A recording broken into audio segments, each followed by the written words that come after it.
Ladies and gentlemen, it's the Football Scoop Podcast. We are back. It's an exciting new week. It's week 0 of college football. We're actually going to talk real football later this week. Saturday, we got games. This is just all sorts of craziness. Only 4 real FBS games. This upcoming weekend, next week, starting Thursday, is the smorgasbord, which I'm fired up about. Anyway, we want to talk some coaching storylines. That's what we do at Football Scoop. Coaching storylines heading into the season. I want to talk Power 4 today. Maybe later this week we'll talk about Group 5. Power 4, we're each going to take a conference, give us some storylines. I'm going to ask John Bryce, would you mind starting us with the ACC? Give me some coaching storylines in the ACC, the good, the bad, whatever you got. Yeah, no, it's when we had this topic come up over the weekend and we were deciding how to handle it, I jumped at the ACC in the draft order, even though I probably could have had a different conference just because I think there are a number of compelling storylines. And honestly, I was having a hard time whittling it down to 3 or 4, but I understood the assignment, to speak, unlike Zach last week. So I'm going to keep it to 3 or 4. I'm watching Dabo Swinney really closely. I like their pick by Zach as a team that bounces back big this year. It needs to be a team that bounces back big because I think they've fallen behind in NIL. They've fallen behind in their policies for the transfer portal, and then they've not recruited quite as elite as they have previously in the last 2 to 3 years. I think they've had around top 15 recruiting classes 2 or 3 cycles in a row when they were running in top 5, top 6 or higher for a really long time. So Dabo Swinney and Clemson, number 1 for me. Mario Cristobal in Miami, right up there as well. Huge season for them. Completely different than Dabo. They've recruited incredibly well. They have not won. I don't think Mario has the equity there that we kind of thought he would have going into year 3. So it's a huge year for them. And they open up the season right off the bat with a tremendous test at Florida, which I'm sure will probably be mentioned in the SEC breakdown that you provide. So those are 2 coaches for me on completely opposite ends of the spectrum, but programs and coaches that I'll watch incredibly closely this year. I'm also going to be watching incredibly closely Pat Narduzzi. I think it's a significant year for Pat Narduzzi and the Pitt Panthers. They were terrible a year ago, 3-9, I think. They completely overhauled everything this year on the offensive side of the ball. And they've got some guys that do some fun stuff offensively, but some guys that really haven't done it above the FCS level. And just a few short years ago, we're at the D2 level at Tusculum near my old hometown in East Tennessee. And so it's a huge change. I think they're completely still unsettled at the quarterback position. That's never a good thing, particularly in this day and age with where the college football game is. I don't think it's ever been more quarterback driven. So I just think it's a magnificently huge year for Pat Narduzzi and the Pitt Panthers. And then going on beyond that, I guess my 4th one, I struggled with this, would be Wake Forest and Dave Clawson. They need a bounce back season, especially the way Steve Forbes has the basketball program winning pretty well. Dave, another guy who's won a lot and done some unprecedented stuff for the Wake Forest Demon Deacons football program. But again, just a disastrous year last year. And the way they got hammered in a game I happened to attend at Notre Dame Stadium last fall was frankly like nothing I'd ever seen a Dave Clawson team do. And they punched above their weight when he was at Bowling Green. That's why he got the Wake Forest job. They've consistently punched above their weight at Wake Forest and gone to a bunch of bowl games and played for SEC or ACC championships. And obviously they had Sam Hartman for 5 years until he finished out his career at Notre Dame. So Dabo, I'm looking because he's been there, he's done it all, and he's been elite. And with Zach and thinking they can be elite again this year. The other 3, I think, are just in an incredible must-win, prove-a-lot seasons. And why I say must-win, I don't mean that all 3 of those guys are going to be in jeopardy of losing their jobs if they don't win, but they don't have the equity, particularly, again, Cristobal, to not show tangible signs of progress. JB, I'm surprised you didn't mention Clemson and Florida State in their swan song as ACC members. Yeah. Yeah.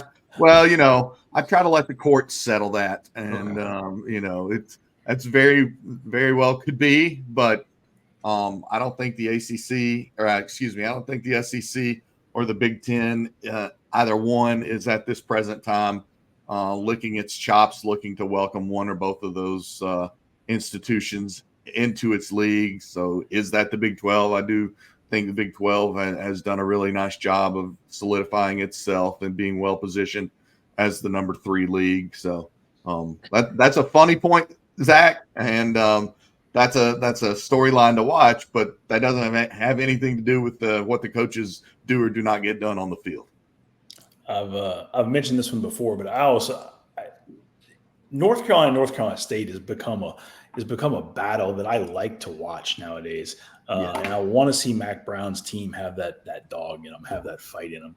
And I'm hoping they do, because if not, 4 years in a row would just be, I don't know what happens if 4 years in a row. Yeah, and there's a lot expected of Dave Dorn and NC State this year as well. And they've got a huge early season non-conference test against Tennessee and Charlotte, North Carolina. There will be more Vols fans there than NC State fans, even though it's in the state of North Carolina. But it won't matter. But that's a huge opportunity game and a huge test for NC State. I believe they won 10 games a year ago. Can they win 10 again this year? Can they stay in the polls? Do they win the games they're supposed to win and not lose a game that they shouldn't lose? And that seems to be their MO. They always upset somebody. They always get upset by somebody. And if they can sneak into the playoffs, and if they're peaking at the end, NC State's not a team you want to play in December. So we'll see. All right, Doug Samuels, let's go to Big Ten. Give me what you got.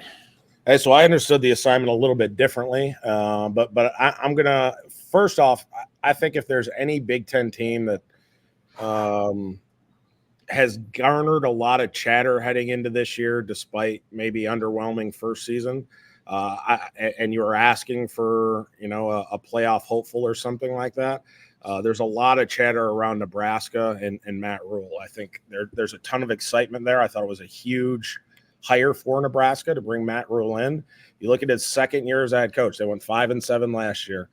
All right, at Temple he went from 2-10 to 6-6 to 10-4. At Baylor he went from 1-11 to 7-6 to 11-3. So he's far above schedule of it than his previous first year stops. They haven't been to a bowl game since 2016. Haven't had a winning season since 14. So they've been in the doldrums for a little while. They could potentially start 6-0. First 5 of their first 6 games are at home. Open with UTEP, Colorado, Northern Illinois, all at home. They're at Purdue and then get Rutgers at home. So they could start 6-0 and really be on fire. But their MO down the stretch has been not closing out the games they need to close out. So starting out 6-0 would be huge for them. They haven't announced Raiola as the starter at quarterback. I think that's widely expected.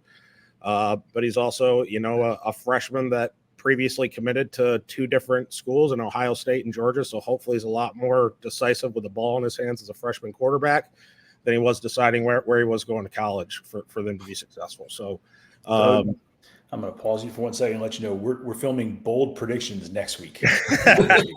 Not this week.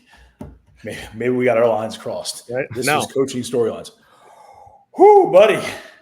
Keep rocking. This is highly entertaining content. I'm with you.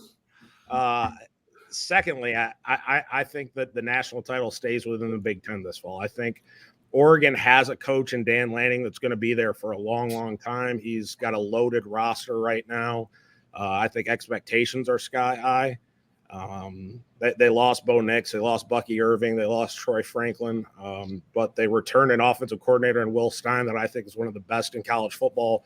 Super creative, young guy. The Buckeyes travel to Eugene October 12th, a game that's going to have all of the eyeballs on them. So I between Oregon and Ohio State, those two have the highest expectations, I feel like, going into this year.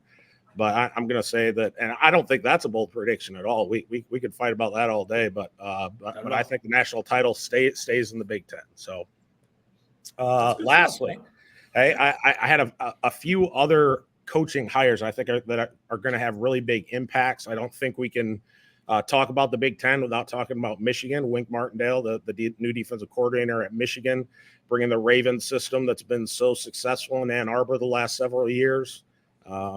I think his biggest question is how long is he going to embrace the college recruiting aspect after being on the NFL schedule for so long?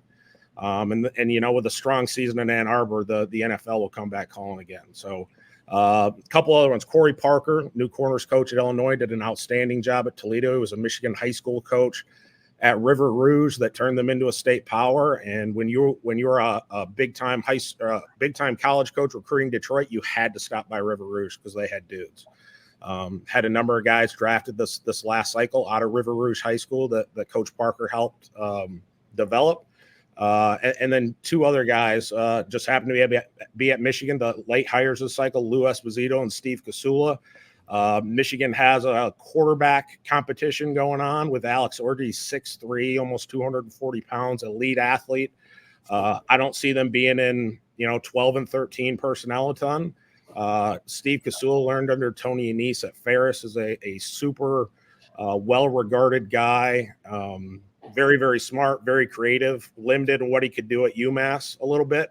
But I think we'll see his fingerprints on the offense in Ann Arbor early if Orgy wins it. And then Espo has got great relationships from his time at Western Michigan, recruiting wise with Michigan high school coaches, and developed way above their weight class defensive linemen ready for the NFL. So I'll leave you guys with that one. Good stuff from BYU. That was really good stuff, Doug. Zach, you want to take Big 12? You want me to take the SEC real fast? I'll do Big 12. Hit it. So I have a major overarching storyline, and then we'll drill down a little bit deeper. So one of the things I'm watching is depth of coaching talent in this conference. I think you can make an argument is better than any other league. You look at, I have 13 of these 16 coaches that have either won their conference or a major bowl game at some point in their college careers. 6 have done so at their current schools: Aranda, Gundy, Kleiman, Campbell, Whittingham, and Dykes. And then guys who have done so at their previous schools: Malzahn, Leipold, Fritz, Brennan, Sanders, Brown, and Satterfield. So 3 guys who have not done so are McGuire, who's won state championships at the high school level; Satake, who was at a quasi group of 5 independent for most of his career; and then Dillingham, who's 1 year in. So you've got a depth of coaching ability and coaching accomplishment that I think is unmatched in the college level. Just for comparison, the SEC has 9 coaches who have won a conference or major bowl game at some point in their career. The Big 12 is at 13. How many ranks are we talking about here? Go ahead, keep rocking. So that leads into, I think this is going to be, I pulled out a stat during the SEC media days because I was drunk on SEC propaganda. They were talking about, you play so many one-score games in this conference. So in the last season, the SEC, 35% of their games were one-score games. The Big 12, it was like 45%. And with Texas and Oklahoma gone, I expect that number to go up. So this is going to be a Big 12 season where coaching is going to matter. I think this is if you played this Big 12 season 50 times, you probably get 45 different combinations in the championship game. And the team who finished 13th could finish just as easily finish 3rd or 4th. So this is a season where in-game decisions is going to matter. Quarterback health is going to matter. Overall roster health. So this is a conference where those little tiny decisions are going to be magnified. And I think it's going to be fascinating to play out. Drilling down a little deeper, I'm interested in Lance Leipold. He's gone from 2 wins to 6 wins to 9 wins. Loses Andy Kotelnicki to Penn State. Brings back Jalen Daniels. Hopefully he can be healthy. Is this a season where Kansas can make a jump up and win the conference, or at least play for a conference championship? They're one of a few who has not done so. Sonny Dykes, I think, is an interesting case study this season. You look at year 1 at TCU, they overachieved, played for a national championship. Year 2 was kind of a Murphy's Law type season. They fell hard back to earth. This season, he's brought in a new defensive coordinator, probably going to be playing even fronts for the first time this century at TCU with Andy Avalos. Do they find their level? Are they an 8-9 win team, or are they a 6-7 win team again? And then, of course, you got to close with Prime. He's still front and center. in this sport. Whatever they do is going to, if they win 8 games, it's going to be interesting. If they win 2 games, it's going to be interesting. They're going to get everybody's best shot. It's going to be a not a Super Bowl type effort, but Super Bowl type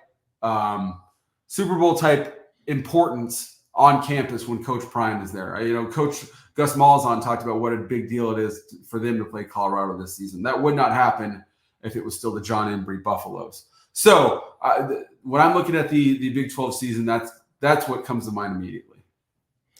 When I think of the Prime hire, you think about, and if I have to pause, I'm not saying Prime is going to do what Nick Saban did on the field. What I am about to say is Prime has done for the University of Colorado what Nick did for the University of Alabama in terms of excitement, growing not just attendance at games, but growing enrollment on campus. Enrollment at Colorado has surged. Obviously, attendance has surged. Interest has surged. And I think the University of Colorado 5 years from now will be in such a better place, just like the University of Alabama was 5 years down the road, 10 years down the road, now significantly down the road from when they hired Nick Saban. It's a big moment. It's a great hire. And we'll see, we need to see it translate on the field. And he's got Shedeur and Travis Hunter and those kinds of guys. He needs to cultivate that next generation and see how the program can grow thereafter. All right. So we talked about everybody else. Might as well talk about the SEC. Yeah. All's fair? Yeah. Kudos to Zach. He did a lot better than me. I forgot to even make reference to those longstanding ACC residents, Cal and Stanford, in my breakdown of looking at the SEC and some compelling coaching storylines. And you can't think about the ACC without those 2 West Coast teams. Mm-hmm. Valid statement. I'm going to start with some guys who just flat out need wins. Pretty easy when you think about the SEC. Billy Napier, Shane Beamer, Sam Pittman, those guys come to mind. Clark Lee, that's a whole different subject. Napier's just got a brutal schedule. Brutal.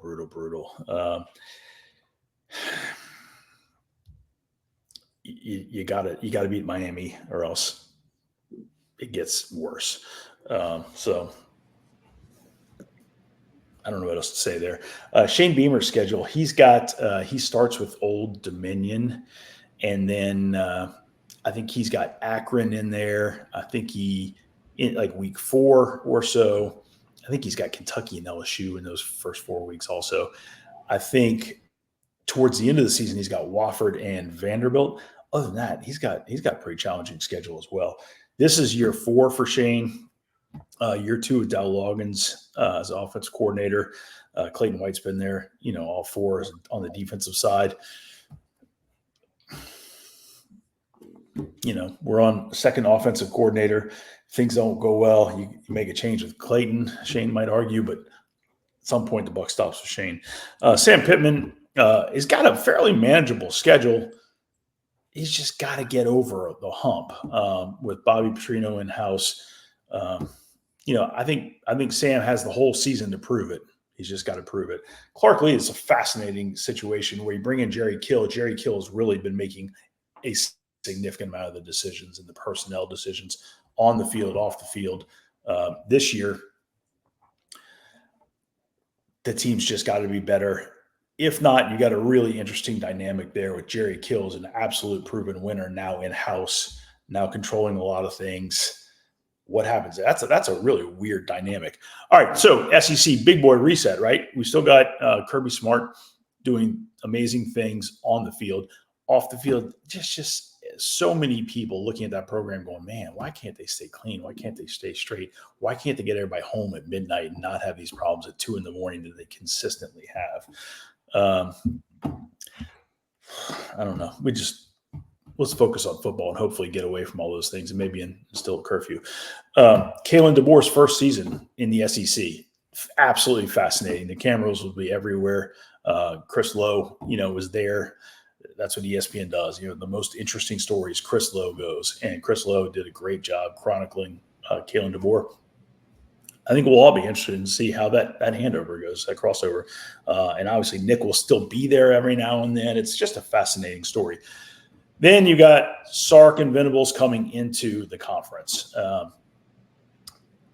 Brent Venables has a challenging. Every schedule in the SEC is challenging. Brent Venables, he's got his work cut out for him. Better bring a lunchbox, and he will. He'll go to work just so they have the depth to hang in there with the rough and tumble SEC. I know you guys will laugh and say that's what they've always had in the Big 12. All right, sure. Sark. It appears he's got. I mean, we're in the playoff. Okay, let's keep doing it. It's no fun losing running backs in August. It's going to be. Let's see what you got, And Elko's coming in, and A&M doesn't want to give up an inch. Texas is there. All of a sudden, let's go, boys. This is what the rest of America always envisioned. Texas and Texas A&M battling. Let's go. And then I've probably been talking for 15 minutes here. I'm kidding.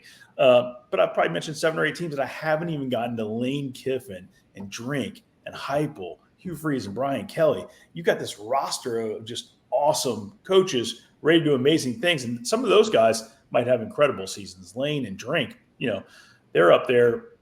They could have incredible seasons. Brian Kelly, lost the Heisman Trophy. He's got Garrett Nussmeier coming back. Blake Baker comes in, highly sought after. Drink loved him at Missouri. It's a long story. He's at LSU, brought a lot of juice, a lot of energy. Didn't bring in defensive tackles. I'm kidding. But LSU's a little thin up front. Can they make that work? Can they figure out how to get Harold Perkins back to playing like Harold Perkins after whatever that was? I don't even want to talk about what that was, but that was just weird. Hugh Freeze, can he keep building? It appears he's going to. And if he does, goodness gracious, the SEC is loaded, top to bottom. I saw Bryce was touting Kentucky's probably got 9 or 10 wins. Maybe that's not exactly what you said, but 10 or 11 wins, whatever. I'm primed for old takes exposed, as I understand it, and I'm ready. Bring it.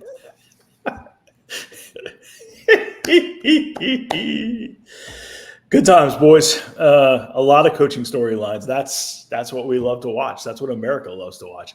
That's why college football brings us all together and gets us yelling at each other. But darn it, we're neighbors and we're friends, and everybody gets along over a cold beer, and that's what America's all about. And damn it, it's the best country in the whole world. All right, we're the Football Scoop podcast, Football Scoop staff. We enjoyed this greatly. Later this week, we're going to talk about Group of 5 coaching storylines. There's actually a bunch there. We'll get to bold takes. You guys already heard Doug proclaim Michigan's going to go 12-0. Win the whole thing again. I'm sorry. I just said that completely wrong. That's not how rumors get started.